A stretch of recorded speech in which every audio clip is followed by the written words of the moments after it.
For coming out today to spend some time learning about God's design for our minds and brains and how our belief systems actually affect us physiologically. Our objectives for our first talk today are to identify the relationship between our beliefs and our physical and mental health, to examine the scientific evidence documenting how a change in belief can actually alter brain function, resulting in a change in our health, and formulate a methodology for separating how do we tell the healthy from the unhealthy belief systems. Because we have power over what we believe, but what we believe holds power over us. Power to heal and power to destroy. Vance Vanders was on his way home one evening in a southern Alabama town and decided to take a shortcut through a cemetery. Halfway through the cemetery, a local witch doctor wafted a foul-smelling stuff in his face, pronounced a curse upon him, told him that he was going to get sick and die, and nothing medical science could do could help him. Well, he went home that night and had a very rough night, tossing and turning in the bed all night, not getting much sleep, woke up the next day, no appetite, nauseated, aches and pains all over his body, called in sick to work, same thing the next night and the next day, and over the course of a week it got worse and worse. The family, concerned, finally took him to the hospital.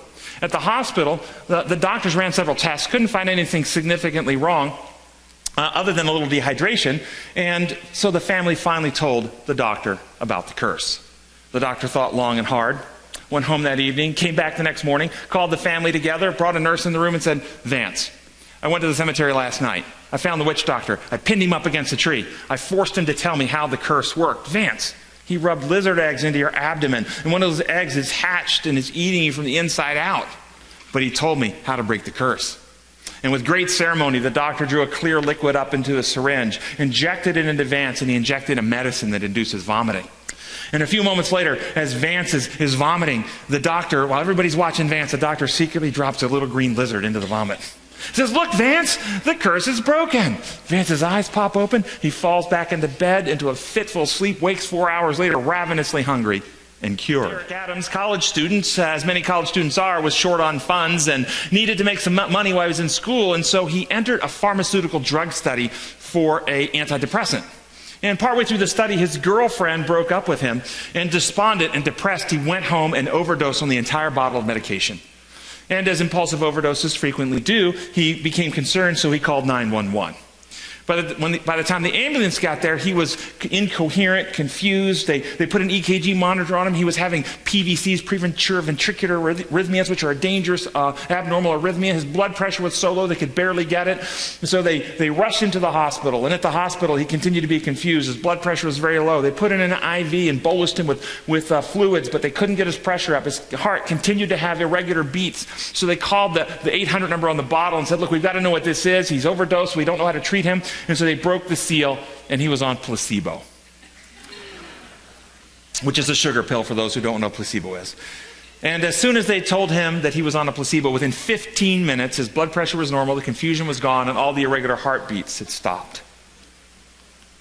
You've heard of the placebo effect. Placebo effect, you give somebody a sugar pill, but you tell them it's a pain pill, and they get pain relief. This has been known for hundreds of years. And because of this, many people used to think that, well, then they must really not have actual physical pain in their body. Just in their imagination, they must have pain. But brain science now lets us know that when you give somebody a placebo and they believe it's a pain pill, the brain will release endorphins and enkephalins, which are brain-produced opiates that stimulate the brain's opiate receptors, giving physiologic pain relief. But if you know it's a sugar pill, the brain won't release endorphins and enkephalins.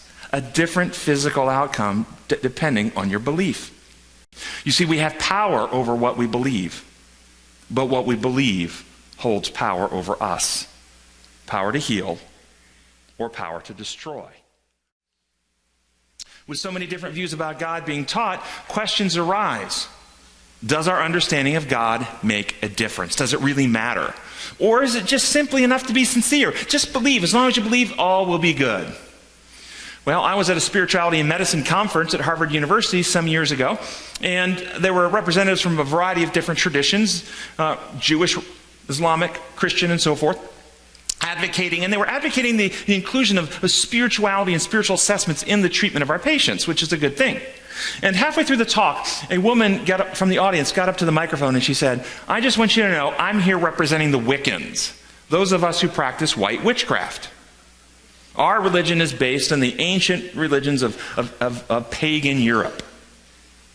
Is it good? Is it all okay? Does it matter what we believe? Or is it just okay as long as we believe something, it's all good? Or could our beliefs in God, if those beliefs are distorted in some way, actually cause injury, pain, and suffering? Laura came to see me suffering with years of depression, anxiety, insecurity. She was married but was unhappy. She had children but there was conflict. She was employed but didn't enjoy her job. She'd never really found happiness or contentment in life. And through my history at the proper time, I asked the question, do you believe in God? And she flared at me and said, don't you ask me about God. And then she went on to tell me how angry she was at the God she didn't believe in. And so I took a little more history. And she told me that when she was 7 years of age, her mother was killed in a motor vehicle accident.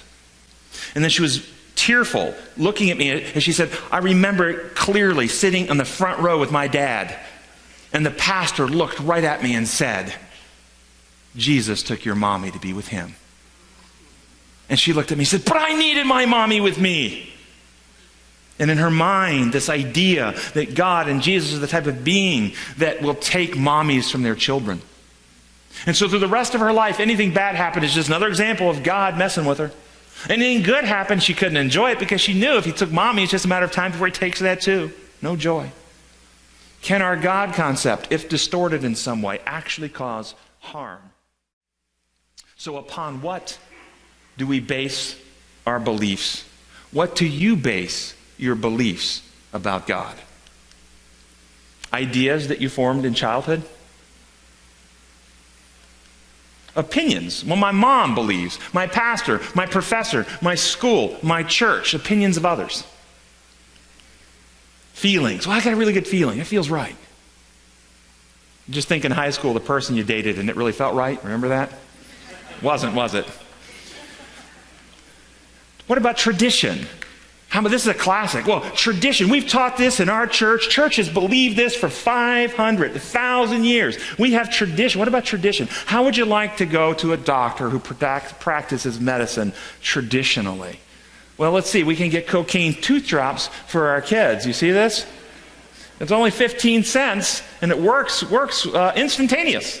Or more doctors. This was just 50 years ago. Smoke camels. Traditional medicine. They knew it was good for the lungs, didn't they?